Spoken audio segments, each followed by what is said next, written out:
remember when Miranda Cosgrove's stalker tried to her, then ended up himself, right?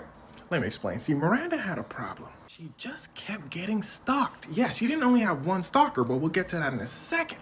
First of all, if you don't know who Miranda Cosgrove is, she's a very beloved actress who starred in shows called iCarly and Drake and Josh. Now, after iCarly, she decides, hey, you know what? Screw it. I'm going to college. Forget this acting thing. Now, one of these college days, she invites some folks over to have a study group at her house. But nothing happens. But the second night, nothing happens again, and she lives her life like normal. But it's the third night when it goes down. She goes on a date.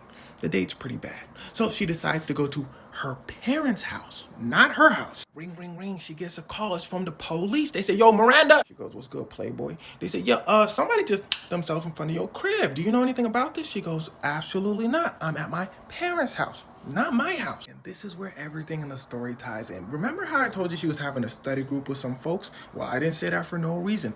They look back at surveillance footage while she's at her house having a study group, and they see a dude in a trench coat burying things in her backyard. Not approaching her house, but just digging up her backyard, burying stuff. In fact, they see that bro has been burying stuff in her yard for several days. They found a lunchbox filled with chocolate milk. They found a sharp, pokey item. They found a rope. And it was that third night. Remember, first night, study group, he in the backyard. Second night, she chilling at home, he in the backyard. Third night, when she decides to go to her parents' house, that's when he makes his move. He sees a woman driving down the street in a car that looks like Miranda Cosgrove's car. So he grabs his and starts letting them things go at the car. It's not Miranda Cosgrove, but he thinks it is. He fires 6 of them things. Thankfully, he sucks, so the person gets away.